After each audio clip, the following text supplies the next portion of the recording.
Le débat du jour. Puisque nous sommes en plein dans la crise du vieillissement de la population, les personnes sont amenées à vivre de plus en plus longtemps et parfois malheureusement avec des problèmes de santé et des problèmes financiers liés à des petites retraites. Bien, donc la question, est-on tenu d'aider ses proches? Alors, là j'ai envie de dire, il y a deux questions, une morale et une juridique. Alors, dans un premier temps, eh bien, sur la forme, non.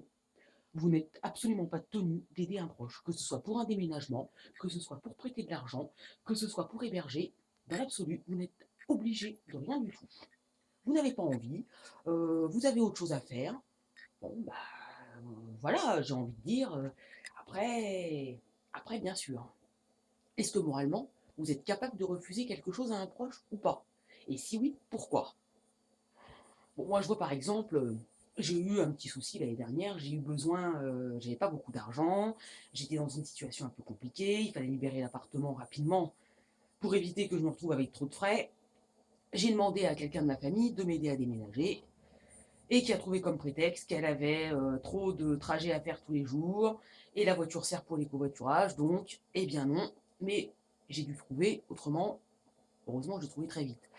Mais voilà, maintenant, c'était pas une obligation non plus. La preuve. Est-ce qu'on peut attaquer quelqu'un en justice pour ça? Bien sûr que non. Et d'ailleurs, à qui franchement ça viendrait à l'idée? Et puis refuser à un proche, il faut vraiment avoir une bonne raison. Moi personnellement, oui, ça m'est déjà arrivé de refuser de rendre un service pour certaines raisons. Maintenant, maintenant, quelque chose s'applique. Alors, ça, c'est purement juridique. Moralement, est-ce que c'est facile à faire? Moi, je ne pense pas. Mais sachez que ça existe. Une obligation alimentaire qui s'applique aux jeunes jusqu'à 28 ans, donc où les parents, les aînés, sont tenus d'assurer le minimum syndical à leurs enfants et petits-enfants âgés de moins de 28 ans. Et après, c'est la situation qui s'inverse. Où là, par contre, à moins d'être sous tutelle ou sous curatelle, jugés irresponsables, cette fois-ci, ce sont les jeunes à partir de 28 ou 29 ans. Alors là, par contre, je ne sais pas, revérifier l'information parce que là, j'ai un doute. Est-ce que c'est 28 ans évolue? Est-ce que c'est à partir de la 29e année? Je ne sais pas. Toujours est-il qu'après 28 ans, la situation s'inverse. Donc c'est là, c'est vous qui pouvez être amené à devoir payer des frais, même d'hébergement pour personnes âgées, à des parents ou à des grands-parents.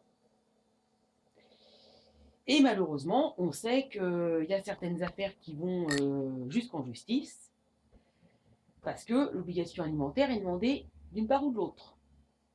Maintenant, évidemment, c'est toujours sous condition de ressources aussi. Si vous ne pouvez pas, si par exemple les enfants ne peuvent pas payer l'hébergement aux parents, on va chercher les petits-enfants.